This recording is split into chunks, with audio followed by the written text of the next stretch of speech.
Hi, welcome to Hindu kitchen blogs. இன்றைக்கி வந்து குவாக்கமோல், இது அவக்காடோ 2 எடுத்திருக்கேன். இந்த அவக்காடோவை வந்து மசித்து குக்கே பண்ணாமல் பண்ணுறது இந்த டிஷ்ஷை.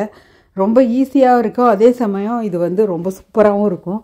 ஃபஸ்ட்டெல்லாம் எனக்கு இது பிடிக்கல, ஆனால் இப்போ வந்து நான் இதுக்கு வந்து அடிக்ட் ஆகிட்டேன். இது ஒரு மெக்சிகன் டிஷ். நம்ம இதை எப்படி பண்ணலான்னு பார்க்கலாம். 2 அவக்காடோ எடுத்துகிட்டு நம்ம இது மாதிரி கட் பண்ணி உள்ளே உள்ள அந்த ஃப்ளஷை மட்டும் எடுத்து தனியாக வச்சுக்கலாம். அதை ஒரு ஸ்மாஷரை வச்சு நம்ம நல்லா ஸ்மாஷ் பண்ணிக்கலாம். இப்போ வந்து அதில் வந்து தக்காளி, வெங்காயம், எலுமிச்சம்பழ ஜூஸ், ஒரு எலுமிச்சம்பழத்தை புழிஞ்ச ஒரு பாதி எலுமிச்சம்பழம் 2 டீஸ்பூன் அளவுக்கு ஜூஸ் எடுத்துக்கலாம். அப்புறம் பாதி தக்காளி அல்லது ஒரு தக்காளி, உங்களுக்கு எவ்வளோ தேவையோ அவ்வளோ ஒரு தக்காளி போட்டுக்கலாம் சின்னதாக இருந்தாக்கா. ஒரு வெங்காயம், சின்ன வெங்காயமாக, ஒரு மீடியம் சைஸ் வெங்காயமாக ஒரு வெங்காயம். மிளகு, மிக்சட் ஹெர்ப்ஸுன்னு கடையில் விற்கும்ல, ஆரிகானோ, அது ஒரு டீஸ்பூன் அளவுக்கு, கொஞ்சம் மிளகு பவுடர், உப்பு, பச்சை மிளகா, நம்ம இந்தியன் இதுக்காக பச்சை மிளகா, கொஞ்சம் கொத்தமல்லி வந்து நல்லா பொடியாக கட் பண்ணி ஒரு கைப்பிடி அளவுக்கு. இதெல்லாம் சேர்த்து நல்லா மிக்ஸ் பண்ணிவிட்டு நீங்கள் வந்து இந்த சிப்ஸ் கூட, கார்ன் சிப்ஸ் கடையில் விற்கும், கார்ன் சிப்ஸ் வாங்கிட்டு நம்ம டேக்கோஸ் அது கூட நீங்கள் சாப்பிட்டிங்கன்னா செம்ம சூப்பராக இருக்கும். ஒரு ஈஸியான மீல் இது. காலையில் பிரேக்ஃபாஸ்ட்டுக்கு செஞ்சுக்கலாம். இது கூட ஒரு ஜூஸ் குடிச்சிட்டு போனால் நல்லா ஃபில்லிங்காக இருக்கும். இப்போ வாங்க எப்படி செய்கிறதுன்னு பார்க்கலாம். இப்போது நான் வந்து அதை எடுத்துக்கிட்டேன். இதோட மெக்சிகன் டிஷ்ஷு. இது வந்து டேக்கோஸில் சிப்ஸ் கூடலாம் யூஸ் பண்ணுவாங்க. இந்த மாதிரி நம்ம ஸ்மாஷ் பண்ணி வச்சுக்கலாம். இதை என்னோடய சேனலை நீங்கள் லைக் பண்ணி கமெண்ட் பண்ணினீங்கன்னா தான் யூடியூப் வந்து அதை ப்ரமோட் பண்ணி கொடுக்கும். இல்லைன்னா நான் எவ்வளோ தான் போட்டாலும் எனக்கு வந்து வியூஸ்லாம் வரணும்.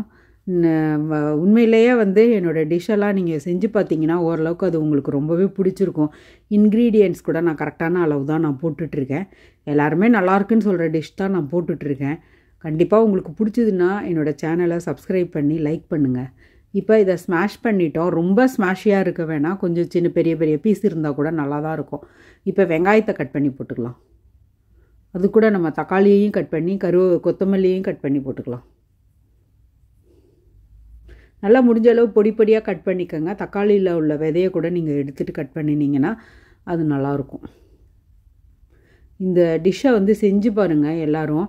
இப்போ வந்து ஒரு வெஸ்டர்ன் கண்ட்ரியில் இருக்கிறவங்க நம்ம தோசையோ ரசமோ செஞ்சு பார்த்தாங்கன்னா நம்ம அதை ரொம்ப லைக் பண்ணுறோம். அது மாதிரி நம்ம வந்து இந்தியன் வந்து நம்ம வெஸ்டர்ன் கண்ட்ரியில் உள்ள டிஷ்ஷை செய்யும்போது எல்லோரும் லைக் பண்ணி அதை இது பண்ணுங்கள், செஞ்சு பாருங்கள். கண்டிப்பாக ஒருத்தரும் இதை அவக்காடோ இப்போ நம்ம ஊரில் நிறைய கிடைக்குது, வளரவே செய்யுது.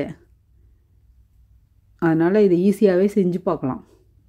இது எவ்ரிடே டிஷ்ஷாக கூட நம்ம வச்சுக்கலாம். நல்லா காலேஜ் அல்லது ஸ்கூலுக்கு போகிறவங்க, வேகமாக சீக்கிரமாக ஆஃபீஸ் கிளம்புறவங்க டப்பக்குன்னு ஒன்று கடக்கடன்னு ஒன்று செஞ்சு முடிச்சுட்டு சாப்பிட்டுட்டு போயிட்டே இருக்கலாம். நான் இந்தியன் ஸ்பைஸ்க்காக நான் கொஞ்சோண்டு பச்சை மிளகா பொடியாக கட் பண்ணி போடுறேன். உங்களுக்கு தேவையான அளவுக்கு காரத்துக்கு தகுந்த மாதிரி போட்டுக்கோங்க. இப்போ 1/2 டீஸ்பூன் அளவுக்கு உப்பு, 1/2 டீஸ்பூன் மிளகுத்தூள், மிக்சட் ஹர்ப்ஸ், அவ்வளோதான். இப்போ நல்லா மிக்ஸ் பண்ணி சிப்ஸ் கூட சாப்பிட்டேன். நானே அவ்வளோ சாப்பிட்டேன், எனக்கே ரொம்ப பிடிச்சிருந்தது. ஒருத்தரே 2 அவக்காடோ சாப்பிட்லாம். இப்போ நிறைய பேர் இருக்கிற வீட்டில் ஒரு 4-5 அவக்காடோவை நீங்கள் இந்த மாதிரி செஞ்சுக்கோங்க. 2 அவக்காடோவுக்கு ஒரு வெங்காயம், ஒரு தக்காளி, அப்படி கணக்கு பண்ணினீங்கன்னா ஒரு அரை மூடி எலுமிச்சம்பழ ஜூஸ், அந்த மாதிரி அதோட அளவை நீங்கள் கூட்டிக்கலாம். இதுதான் கார்ன் சிப்ஸ். இது கூட சாப்பிட ரொம்பவே நல்லா இருந்தது. என்னோடய சேனலை சப்ஸ்கிரைப் பண்ணி லைக் பண்ணுங்கள். தேங்க்யூ.